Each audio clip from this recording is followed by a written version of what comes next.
அன்பார்ந்த எனதன்மை யூடியூப் நேயர்களுக்கு வணக்கம். ஜாதகத்தில் என்ன சொல்றாருன்னா தனக்குத்தானே அழகி பட்டம் சூட்டக்கூடிய ஜாதகம். ஜாதகத்தில் பியூட்டிஃபுல் அண்ட் ஹேண்ட்ஸம், இந்த ரெண்டு ஆதிபத்தியத்துக்கு உண்டான கிரகங்கள் யார், இவங்களுடைய அமைப்பு எப்படி இருக்கும் அப்படிங்கிறத பற்றி தெரிஞ்சுக்கிடுங்க. இது முக்கியமான பதிவு. அதாவது பியூட்டிஃபுல் என்று சொன்னால் பெண், ஹேண்ட்ஸம் என்று சொன்னால் நான். இந்த பியூட்டிஃபுல் அப்படின்னு சொல்லக்கூடிய ஒரு அமைப்புக்கு என்ன கிரக சேர்க்கை இருக்கணும், ஹேண்ட்ஸம் அப்படின்னு சொல்லக்கூடிய அமைப்புக்கு என்ன கிரக சேர்க்கை இருந்தால் இவர்கள் என்ன சொன்னாலும் இவர்கள் இருக்கிற இடத்துல என்ன சொன்னால் பொருளாதாரம் நல்லாயிருக்கும். பொருளாதாரம் நல்லாயிருக்கும். அப்போ அதாவது ஜாதகத்தில் சந்திரன் சுக்கிரன் சேர்க்கை தான் பியூட்டிஃபுல் அண்ட் ஹேண்ட்ஸம். அழகு, அழகான பெண், அழகான ஆண். அப்போ இது எப்படி அப்படின்னா, உண்மையாகவே ஒரு ஜாதகத்தில் சுக்கிரனும் சந்திரனும் சேர்ந்திருந்தால் அவர்கள் என்ன சொன்னா கண்டிப்பாக பிறரை கவரக்கூடிய தன்மைகள் இருக்கும். அவர் என்ன சொல்றாருன்னா அவர் மற்றவர்களை கவரக்கூடிய தன்மைகளாக இருப்பார். ஏன்னா இவர்களுக்கு மகரந்தம் அதிகம். அப்போ மகரந்தம் அதிகமாக இருக்கிற காரணத்தினால வண்டுகள் என்ன சொன்னாலும் தேடி வந்துட்டே இருக்கும். அப்போ ஜாதகத்தில் சந்திரனுக்கு 1, 5, 9, 7 சுக்கிரன் இருந்தால் அழகானவர். சுக்கிரனுக்கு 1, 5, 9, 7 சந்திரன் இருந்தால் அழகானவர்கள். இவர்களிடம் ஒரு என்ன சொன்னா உண்மையாகவே ஒரு ஈர்ப்பு சக்தி ஒரு காந்தம் இருக்கும். இந்த ரெண்டு தான் காந்தம். சுக்கிரனும் சந்திரனும் தான் காந்தம். ரெண்டாவது என்ன சொன்னா, சுக்கிரனுடைய நட்சத்திரத்தில் சந்திரன், சந்திரனுடைய நட்சத்திரத்தில் சுக்கிரன் இருந்தாலும், சுக்கிரனும் சந்திரனும் பரிவர்த்தனை அடைந்திருந்தாலும் இவர்கள் ஏதோ ஒரு விதத்தில் மதியை மயக்கக்கூடிய சக்தி இவர்களிடம் உண்டு. இது ஆணுக்கும் பெண்ணுக்கும் ரெண்டுக்கும் சமம் தான். இதே மாதிரி ஆண்கள் தான் 14 கல்யாணம் 15 கல்யாணம் ஏமாற்றி கல்யாணம் பண்ணுறவங்க போல இந்த மாதிரி கிரக அமைப்புள்ளவன் தான். நான் ஒரு ஐஏஎஸ் ஆஃபீஸர்மா, அதும்மா இதும்மா, ஒரு 50 ஏடிஎம் கார்டு வச்சுருப்பான், இப்படியெல்லாம் இருக்கிறவங்க இந்த மாதிரி கிரக அமைப்புள்ளவர். அப்போ இவர்களுக்கு என்ன, முதல்ல நல்லதை பற்றி பேசணும். இந்த சந்திரன் சுக்கிரன் சேர்க்கை, சுக்கிரன் சந்திரன் சேர்க்கைக்கு சுத்தம்னா ரொம்ப பிடிக்கும். சுத்தம்னா ரொம்ப பிடிக்கும். ரெண்டாவது என்ன சொல்லலாம்னா இந்த நபர்களுக்குத்தான் பெண்ணுக்கு பெண்ணே எதிரியாக வந்துடுவாங்க. பெண்ணுக்கு பெண் எதிரி. இந்த ஜாதகத்தை பார்த்தோம்னா என்ன சொல்றாங்கன்னா, அவர்களுக்கு பெண்ணை பார்த்தால் பிடிக்காது, பெண்களை பார்த்தால் பிடிக்காது. சுக்கிரனுக்கு 1, 5, 9 அல்லது 7 சந்திரன் இருக்க பிறந்தவர்கள் என்ன செய்வார்னா, பெண்ணை, இவர்கள் பெண்ணாக இருந்தால் என்ன சொன்னான்னா, அடுத்த செகண்ட் அந்த பெண்ணை பார்த்து என்ன சொன்னான்னா, தன்னை மாதிரி இவர்களும் ஒரு பெண் தானே என்று சொல்லக்கூடிய ஒரு மனோ எண்ணங்கள் வராது. அடுத்த செகண்ட் என்ன சொன்னான்னா கிராமத்து பாணியில் ஏதாவது என்ன சொன்னான்னா ஒரு குறை சொல்ல ஆரம்பிச்சிருவாங்க. சுக்கிரன் சந்திரன் சேர்க்கையோ சந்திரன் சுக்கிரன் சேர்க்கை உடையவர்கள் பெண்ணுக்கு பெண் எதிரியாக மாறி விடுவார்கள். ஆணுக்கு தான் நம்ம இது சுக்கிரன் சந்திரன் ரெண்டும் பெண்ணாக இருக்கிறதுனால பெண்ணுக்கு முக்கியத்துவம் கொடுத்து பேசணும். அதுக்கடுத்து கண் சார்ந்த பிரச்சனை இவர்களிடம் இருக்கும். கண் சார்ந்த பிரச்சனை இவர்களிடம் இருக்கும். ஆனால் ஆன்மீகத்தில் பற்றுடையவர்களாக இருப்பார். ஆன்மீகத்தில் பற்றுடைய நபர்களாக இருப்பாங்க. நம்ம நெகட்டிவ் பற்றி நெகட்டிவ் என்ன சொல்கிறான்னு, எந்த கிரகங்கள் பார்த்தால் அந்த நெகட்டிவ் வரும் அப்படின்னு சொல்லுவோம். நெகட்டிவ் வரும். எல்லா மனிதனுமே வாழ்க்கையில் வந்து நம்ம வந்து தாம்பத்தியத்தையும் இல்லற வாழ்க்கையையும் வந்து தப்பாக பேசிகிட்டு இருக்கோம். தாம்பத்தியமும் இல்லறமும் நம்ம வந்து கொச்சைப்படுத்தியே பேசி பழக்கப்பட்டுட்டோம். தாம்பத்தியம்தான் உலகத்தின் வந்து ஒரு சொர்க்கபுரி, குடும்பம்தான் ஒரு சொர்க்கத்தின் சொர்க்கம். நீங்கள் இரவு மட்டும் வரலன்னு வைங்க, இரவு வரலன்னு வைங்க, வீட்டில் போனவொன்னே என்ன சொன்னான்னா, நம்ம சாயந்தரம் வீட்டுக்கு போகிறோம். எவ்வளோ பெரிய கெட்டிக்காரனாக இருந்தாலும் போனவொன்னே தண்ணி கொடுக்கறதுக்கு யார் அங்கே இருக்கா? வயசான எங்களை மாதிரி ஆளுகளுக்கு அங்கே ஒரு பெரியம்மா ஒன்று இருக்கும், வீட்டில் இருக்குது. எப்படி இருந்தாலும் ஒரு மனித வாழ்க்கைக்கு வந்து என்ன சொன்ன தன்னுடைய கணவர் வந்துடுவார். அவருக்கு இன்றைக்கி என்ன கொடுக்கணும், என்ன செய்யணும் அப்படின்னு சொல்லிட்டு ஒரு இதெல்லாம் ரெடி பண்ணி அந்த சாப்பாட்டில் உட்காரும்போது இருக்கிற ஒரு உண்மையான ஒரு தெனி இருக்குது பார்த்தீங்களா, அதை தான் உலகத்தின் சொர்க்கம். அந்த சாப்பாடை நமக்கு எடுத்து வச்சு நம்ம அதை சாப்பிடும்போது அவங்க கொஞ்சம் அங்கே தள்ளி நின்று பார்ப்பாங்க. அதுதான் பெண்ணியத்தின் வந்து ஒரு உயர்ந்த குணம். நம்ம உப்பு இல்லைன்னா வந்து என்ன சொல்ல, என்ன உப்பு இல்லை அப்படின்னு சொல்லிட்டு என் தேதி ரெண்டு நம்ம பாணியில் வந்து ஒரு வையத்தான் செய்வோம். அப்படியா அப்படின்னு சொல்லிட்டு என்ன சொல்கிறாங்கன்னா, அதையும் லேசாக தொடச்சி போட்ட மாதிரி, சரி வஞ்சிட்டு போ, என் தலை எழுத்து ஓட்டை வந்து நான் வாக்கப்பட வேண்டியது இருக்குது அப்படின்னு சொல்லிட்டு மனசுக்குள்ள நினச்சி விட, நேரம் சொல்லக்கூடாது. ஏன்னா வந்து பெண்ணுக்கு வந்து ஒரு ஆண் துணை கண்டிப்பாக தேவை. ஆண் வந்து என்ன சொன்னான்னா, இங்கே காலை வைக்க, அங்கே காலை வைக்க, இங்கே காலை வைக்கன்னு எங்கிட்ட சுற்றி போனாலும் கடைசியில் என்ன செய்வோம் தெரியுமா, வீட்டுக்கு தான் வரணும், வீட்டுக்கு தான் வரணும். இதுதான் மானோடைய. அப்போ ஆன்மீகவாதியாக இருப்பாங்க. சுக்கிரன் சந்திரன், சந்திரன் சுக்கிரன், ஆன்மீகம். இவர்கள் ஒரு சிம்பிளாக ஒரு ட்ரெஸ் பண்ணாலும் அழகின் அழகு, ஒரு சிம்பிளாக தான் ட்ரெஸ் பண்ணியிருப்பாங்க. பெருசாக பட்டுச்சாலை அப்படி இப்படின்னு இல்லாமல் ஒரு சாதா சுக்கிரன் சந்திரன் சேர்க்கை இருப்பவர்கள் கண்டிப்பாக என்ன சொன்னாங்கன்னா, ஒரு சிம்பிளாக ட்ரெஸ் பண்ணாலும் பார்க்கறதுக்கு வந்து அம்மன் மாதிரி இருப்பாங்க. அழகு இப்படி திரும்பி பார்க்க வச்சுருவாங்க. அது அவர்களுக்கு கடவுள் கொடுத்த. நமக்கெல்லாம் சுக்கிரன் சந்திரன் சேர்க்கையோ இதெல்லாம் கிடையாது. அப்போ இவர்கள் என்ன செய்வாங்கன்னா, தான் கொஞ்சம் கர்வம் இருக்கத்தான் செய்யும். சுக்கிரன் சந்திரன் சேர்ந்தவர்களுக்கு வந்து கொஞ்சம் கர்வம் இருக்கும். அப்போ என்ன செய்வாங்க, இவர்களை மாதிரி மற்றவர்களிடம் எதிர்பார்க்கக்கூடிய தன்மை தான் இவர்கிட்ட இருக்கிற வெட்டகம். மற்றவர்களிடம் நாம் நம்மை போல் இவர்கள் எதிர்பார்க்கக்கூடாது. ஆனால் வந்து என்ன சொன்னாங்க, எதிர்பார்க்கறதுனால என்ன நடக்கும், என்ன மாதிரி வந்து என்ன சொன்னான்னா இருக்கணும் அப்படின்ட்டு நான் உங்களை எதிர்பார்க்க முடியாது. என்னுடைய பெர்ஃபெக்ட்னஸ் வந்து யாருக்குமே வராது. பெர்ஃபெக்ட்னஸ் யாரும் நான் வந்து என்ன சொன்னேன்னா, பணத்தை விட வந்து என்ன சொன்னேன்னா பெர்ஃபெக்ட் முக்கியங்கிற பார்க்குறவன். இப்படி தான் ஜாதகம் பார்க்கணும். இத்தனை ஜாதகம் தான் குடும்பம்னா குடும்ப ஜாதகம் கொண்டு வரணும். நீங்கள் ஆன்லைனில் பார்க்குறீங்க, 1000 ரூபா ஜாதகத்தை வாங்கிட்டு வந்து அவங்க டிஸ்டன்ஸில் இருக்காங்க சரி அப்படின்னு விட்டுறோம். எங்கள் லோக்கலில் இருக்கிற மக்கள்கிட்ட நான் சொல்லக்கூடியது, கணவன் மனைவி குழந்தைகள் இந்த மாதிரி தான் ஜாதகத்தை கொண்டு வரணும். அப்போ தான் உங்களுக்கு வந்து எல்லாமே தெளிவுரை ஆயிரும். அப்படின்னா எங்கள் மக்கள் என்ன செய்வாங்க, ஒரு ஜாதகம் பார்த்து எல்லாத்தையும் சொல்ல முடியாதுன்னு கேட்பாங்க. அதனாலே வந்து அவங்ககிட்ட கிளாரிஃபிகேஷன். மத்தியானம் ஒருத்தர் வந்து ஜாதகம் பார்க்க தேடி வந்துட்டார். எத்தனை ஜாதகம் இருக்குது, ஒன்று தான் பார்க்கணுன்னாரு. கணவன் மனைவி குழந்தைங்க மொத்தம் 4 இருக்குது சார். சரி பார்த்துருவோம் அப்படின்னு சொல்லி வரும்போது மனைவி வருது. சார் கொஞ்ச நேரம் வெளியே உட்காந்துருக்கேன்னாரு. மனைவி வந்துச்சு. ஒரு ஜாதகம் தான் பார்க்கணும், 4 ஜாதகம் பார்த்தா வந்து எவ்வளோ துட்டம் ஆகும் அப்படின்ட்டு என்ன செஞ்சிட்டாங்கன்னா, அவர் பார்த்துருவோம்மா, 4 ஜாதகம் தான் நம்ம பிள்ளைகள் நம்ம பார்த்துருவோம்மா அப்படிங்கிற. இல்லை வேண்டாம், அவ்வளோ செலவழித்து பார்க்க வேண்டாம் அப்படின்னு சொல்லிட்டு போயிடுச்சு.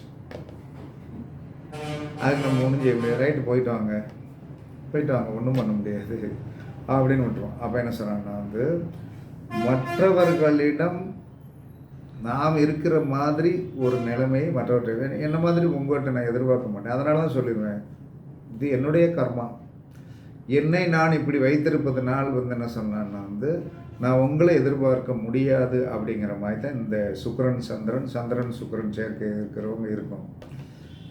என்ன இவர்களுக்கு வந்து என்ன சொன்னா சமூகத்தில் வந்து என்ன சொன்னா ஒரு ஈர்ப்பு சக்தி உடையவர்கள். இதுதான் அந்த ஜாதகத்துடைய ப்ளஸ். இவங்க ஒரு சமூகத்தில் ஈர்ப்பு சக்தி உடைய நபர்களாக இருப்பார்கள். அப்போ ரெண்டாவது, இந்த மாதிரி கிரக சேர்க்கை உள்ளவர்கள் பெண் ஆணிடமும் ஆண் பெண்ணிடமும் ரொம்ப கவனமாக இருக்கணும். இல்லைன்னா சந்திரனும் சுக்கிரனுடைய சேர்க்கை வந்து என்ன சொன்னாலும் கொடுமையான வந்து என்ன சொன்னான்னா வந்து விவகாரம் வேற ஒன்றுலாம் விவகாரம்லாம் பண்ணாது. ஏன்னா உலகத்தில் இது கொலையாக பண்ணிடப்போகுது. இதற்கு என்ன சொன்னான்னா வந்து இந்த எல்லாரும் என்ன சொல்லிட்டு இருக்கீங்க, சனியும் சந்திரனும் தான் புணர்ப்பு தோஷம்னு இப்படி சொல்லிட்டு இருக்கீங்க. சந்திரனும் சுக்கிரனும் சந்திரனும் இணைஞ்சு தான் என்ன சொன்னாலும் 1ஆம் நம்பர் புணர்ப்பு தோஷம். 1ஆம் நம்பர் புணர்ப்பு தோஷம். அப்போ இந்த புணர்ப்பு தோஷம் அவ்வளவு வந்து என்ன சொன்னா 10 நிமிஷத்தில் வந்து என்ன சொன்னா வந்து ஃபயரிங் ஆகக்கூடிய ஒரு ஜாதக கிரக அமைப்பு. இந்த சந்திரன் சுக்கிரன் சேர்க்கைக்கு ஏதாவது என்ன சொன்னான்னா வந்து இவங்க வந்து பேடு நேம் வாங்காமல் இருப்பதற்கு, ஆணாக இருந்தாலும் சரி தான் பெண்ணாக இருந்தாலும் பேடு நேம் வாங்காமல் இருப்பதற்கு ஏதாவது ஒரு பக்கத்தில் வந்து குரு பார்வை இருந்துட்டா வந்து தப்பிச்சிட்டாங்க. குரு பார்வை இருக்குது. இந்த சந்திரன் சுக்கிரனுக்கு 1, 5, 9, 7 வந்து இருந்து குரு பார்த்து விட்டால் இவர்களுக்கு கொஞ்சம் ஒழுக்கம் சார்ந்த விஷயத்தில் வந்து என்ன சொன்னா கொஞ்சம் கவனம் செலுத்திடுவாங்க. இல்லைன்னா அது வந்து என்ன சொன்னா ஒரு மதுப்பிரியர் மாதிரி ஒரு மனோநிலையை கொண்டு வந்து, மதுப்பிரியர் மாதிரி சுக்கிரனோடு சந்திரன் சேர்வது, சந்திரனோடு சுக்கிரன் சேர்வது என்ன சொன்னான்னா வந்து ஒரு பெண்ணுக்கு வந்து ஒரு அடிமை கூட்டமே இருக்கும். காலேஜில் பார்த்தீங்கன்னா ஒரு அடிமை கூட்டத்தை வச்சுட்டு பின்னாடியே வந்து உட்காந்து இருக்கும் இல்லையா, அதே மாதிரி வந்து காலேஜில் வந்து என்ன சொன்னான்னா வந்து அந்த ஒரு கதாநாயகனுக்கு சுற்றி வந்து ஒரு 10 பேர் உட்காந்துருந்து வாங்கி சாப்பிட்ற கூட்டம் இருக்கும் இல்லையா, அதே மாதிரி தான். ஆனால் இது வந்து என்ன சொன்னா ஒரு பயங்கரமான செக்ஸுவல் ஆதிபத்தியமுடைய நெகட்டிவை கொடுத்து அப்படியே வந்து என்ன சொன்னா பூலான் தேவி மாதிரி. பூலான் தேவி கிறிஸ்டியை நீங்கள் படிச்சிருப்பீங்க. 247 காதலர் பூலான் தேவி. அப்பேற்பட்ட அந்த அம்மாவுடைய ஜாதகத்தில் இந்த மாதிரி சேர்க்கலாம். அப்போ அதில் நான் சின்ன வயசில் அந்த பூலான் தேவி சார்ந்த விஷயத்தை படிக்கும்போது சட்டையை மாற்றுகின்ற மாதிரியே காதலியை மாற்றி கொண்டிருந்தால் பூலான் தேவி அப்படின்னா, சட்டம் மாற்றுற மாதிரி பூலான் தேவி காதலர்களை மாற்றி கொண்டு விட்டார் இருந்தால். அப்போ எவன்டையுமே வந்து என்ன சொன்னான், இந்த கிரக சேர்க்கை வந்து ஓரிடம் ஒன்றி போகாது. ரொம்ப கவனம். இன்னைக்கு இவ்வளோ ப்ளஸ்ஸாக பேசினார், கடைசியில் என்ன சொன்னா வந்து சாக்கடை தண்ணிக்கு வராரு அப்படின்னு நினைக்காதீங்க. ப்ளஸ்ன்னு ஒன்று இருந்ததுன்னு வைங்க, அறிவுன்னு ஒருத்தனுக்கு ஒன்று இருந்ததுன்னா கோபம்னு ஒன்று இருக்கும். ஏன்னா அவனுக்கு அறிவை பற்றி தெரிஞ்சு வந்து என்ன சொன்னான்னா வந்து எதிராளி வந்து என்ன சொன்னான்னா சரியான ஒரு கேப்பிங்கில் இல்லை, அவன்கிட்ட வந்து சரியான வந்து கல்வி இல்லைங்கிறத அவனை பார்த்தோன்னே நம்ம சொல்லிடுவோம். அப்போ அவன் என்ன கேட்டாலும் இவனுடைய சரித்திரம் இதுதான் அப்படின்னு சொன்ன அறிவாளிக்கு என்ன செய்வான் தெரியுமா, எதிராளி கேட்கும்போது என்ன அறிவுலாம் பேசுகிற அப்படின்னு தான் கேட்பான். அவன் என்ன செய்வான், என்னையா கோவப்படுறீங்க அப்படிமா. உண்மையான ரகசியங்கள் வந்து என்ன சொன்னான்னா படித்தவர்களுக்கு படித்தவங்க என்ன செஞ்சிருவாங்கன்னா ஒருத்தரை காப்பாற்றணும்னு வாரான், காப்பாற்றிடலான்டா அப்படின்னா அந்த ரிஸ்க் எடுக்கிறதுக்கு வந்து என்ன ஆளுகள் இருக்காது, அந்த ரிஸ்க் எடுக்கிறதுக்கு ஆள் இருக்காது. அப்போ என்ன சொல்கிறான்னா ஒரு ரிஸ்க் எடுத்து சரி பண்ணி கொடுத்துடலாம். ஒரு மரணத்தை கூட வந்து என்ன சொல்கிறான்னா வந்து ஒரு இறந்து செத்து போன ஒரு உள்ளே இருக்கிற பார்ட்ஸை உயிர்ப்பிக்க முடியும். இது ஜோதிட உண்மை. அப்படியெல்லாம் உயிர்ப்பிச்சு நம்ம முன்னோர்கள் காட்டினாங்க. ஆனால் நம்ம இப்போ வந்து என்ன சொல்கிறான்னா வந்து நம்மளுடைய கலியுக காலத்தில் வந்து என்ன சொல்கிறான்னா வந்து எல்லாரையும் எதிர் அதாவது என்ன சொன்னான்னா வந்து நம்ம யார்கிட்டையும் சரணாகதி அடைய மாட்டேங்கிறோம். நம்ம யார்கிட்டையும் கர்மா எப்படி சக்ஸஸாக கர்மாங்கிறது எப்படி வந்து என்ன சொல்கிறான்னா வந்து சக்ஸஸ் பண்ணுறது. கர்மா என்பது ஒன்று இருக்குது, சரணாகதி என்பதை வந்து என்ன சொல்கிறான்னா வந்து இப்போ உங்கள் அம்மாவே வந்து என்ன சொன்னாலும் உங்கள் மேலே வந்து கொஞ்சம் வெறுப்பாக இருக்காங்க. நீங்கள் அதை குறித்து நம்ம அம்மா நமக்கு எகெனஸ்டாக தான் பேசுவாங்க அப்படின்னு சொல்லி, ஏன் சரணாகதி தத்துவம் உனக்கு உங்களுக்கு வரமாட்டேங்கி? சரணாகதி தத்துவம் வரணும். நம்ம அம்மா தானே, பேசினா பேசிட்டு போட்டோம். சரி, நம்ம பிள்ளை தானே, நம்ம தானே பெற்றான், அது கொஞ்சம் விடைச்சிக்கிட்டு இருக்குது, என்ன செய்ய அப்படின்னு சொல்லிட்டு நீங்கள் சரணாகதி தத்துவத்திற்கு வந்தீர்கள் என்று சொல்லி வரல. நான் பெற்றேன், நான் வளர்த்தேன், என்னை மதிக்க மாட்டேங்கான், என்னை அதை செய்ய மாட்டேங்கான், இதை செய்ய மாட்டேங்கான், நான் வந்தேன் எந்திக்க மாட்டேங்கான், என்னத்துக்கு? ஒன்றுமே வேண்டாம், இது நம்ம பிள்ளை, அப்படி தான் இருக்கு, என்ன செய்ய போ சரியாக போயிடும் அப்படின்னு நீங்கள் சரணாகதி தத்துவம் வந்து திருந்திடுவாங்க. பொண்டாட்டி சில வீட்டில் வந்து மதிக்கவே மாட்டேங்க, என்ன செய்யறது, என்ன செய்யலாம்? சரி, வந்தால் 4 2 3 பிள்ளைகளை பெற்று கொடுத்துட்டா, அவள் வந்த பிறகு நம்ம நல்லா இருக்கோம், கழுதையை விடு அப்படின்ட்டு சரணாகதி என்பது அடிமை அல்ல, விட்டுறணும். அவ்வளோ கோயிலில் போய் 10 தடவை கும்பிடுறோம், அவர் என்னென்னு காதே கேட்க மாட்டேங்காரு, சரி விடியா, அதுக்காக நம்ம போய் கோவிச்சிட்டு கும்பிடாமல் இருக்கக்கூடாது. சரணாகதி எடுங்க. சரணாகதி மீன்ஸ் என்ன சொல்கிறான்னா, எது நடந்தாலும் அது நடக்கட்டும், நான் செய்ய வேண்டியதை செஞ்சுட்டே இருப்பேன், சரியான கோணத்தில் போயிட்டு இருப்பேன் அப்படிங்கிற சரணாகதியை வந்து யார் கடைபிடித்தீர்களோ. ஒருத்தர் இருக்காங்க, ஒரு நண்பர் வந்து என்ன சொல்கிறாங்கன்னா, என்னோட ஒரு 20 வருஷத்துக்கு மூத்தவர். அந்த நபர் வந்து ஜாதகம் அனுப்பிட்டு 9 மாதம் காத்திருந்தார். 9 மாதம் காத்திருந்தார். என்னையா அப்படின்னு, எங்கே விரும்புறிய, ஏன் இருப்பிய, பார்த்துக்கலாம் சார், உங்களுக்கு எப்போ டைம் கிடைக்குதோ அப்போ சொல்லுங்கள் அப்படின்ட்டு. கடைசியில் வந்து அந்த 9 மாதம் 10 மாதம் கழித்து எனக்கு மறந்து போச்சு சார், அந்த ஸ்க்ரீன்ஷாட்டு அனுப்பிடுவோம். நம்ம ஆளுக வந்து என்ன சொல்கிறாங்கன்னா வந்து 4 நாளைக்குள்ளேயே சார் அப்படின்ட்டு, எனக்கு அங்கே இருக்குது இங்கே இருக்குது அப்படின்னு பார்ப்பேன். ஒரு ஜாதகம் பார்க்கக்கூடிய ஒரு அமைப்பில் இருக்கிறவங்ககிட்ட நீங்கள் உண்மையாகவே உங்களுக்கு நல்லது நடக்கணும், நம்ம வெற்றி பெறணும்னா சரணாகதி என்பது காலில் விழுகிறது கிடையாது. அவர்கள் சொல்லட்டும், நம்ம கேட்டு வந்து நல்லா கிரகிச்சு வந்து நான் சொன்னேன், எனக்கு ஒரு 10 நிமிஷம் கொடுங்க சார், நான் உங்கள்கிட்ட பேசணும் அப்படிங்கிறேன். அந்த தான் சரணாகதி. அதை யாருக்கும் அந்த பொறுப்பு இல்லை. இங்கே சரணாகதி இல்லாமல் இன்னொரு இடத்துக்கு போகிறது, இன்னொரு இடத்துக்கு 1000 ரூபாய்க்கு, இன்னொரு இடத்துக்கு 400 ரூபாய்க்கு பார்க்குறேன், இன்னொருத்துக்கு 200 ரூபாய்க்கு பார்க்குறேன், 429 ரூபாய்க்குன்னு ஒருத்தன் போட்டிருக்கான். அதை அவனுக்கு லக்கி நம்புறான். இப்படியே பார்த்து, அதனால் எங்கேயோ சப்ஜெக்ட் வந்து எங்கேயோ வந்துருச்சு பார்த்தீங்களா. அப்போ இந்த சந்திரன் சுக்கிரன் சேர்க்கை என்பது அற்புதமானது. அழகு அழிவுக்கு அறிகுறி. யாராவது அழகான பொண்டாட்டியை கட்டிட்டு நிம்மதியாக இருக்கீங்களா சொல்லுங்கள்? இல்லை. அழகான ஆம்பளையை கட்டிட்டு அந்த பொம்பளை வந்து என்ன சொல்ல நிம்மதியே இல்லாமல் அடைகிறான். இதுதான் உண்மை. அப்போ அழகு ஆபத்துக்கு அறிகுறி. அப்போ அந்த அழகு ஆபத்துக்கு அறிகுறிங்கிறதுனா எல்லோரும் என்ன சொல்கிறாங்கன்னா வந்து பொண்ணை வந்து என்ன சொல்கிறாங்கன்னா 75% வந்து மூக்கு மொழி கொஞ்சம் லட்சணமாக இருக்கிற மாதிரி பாருங்கள். ஆணை அப்படி தான், எனக்கு சூப்பர் ஸ்டார் மாதிரி இருக்கணும் அப்படின்னு பார்த்துட்டிங்கன்னா நீங்கள் அந்த நபருக்கு காவல் இருக்கணும். இதே கேஸ் தான் சந்திரன் சுக்கிரன்.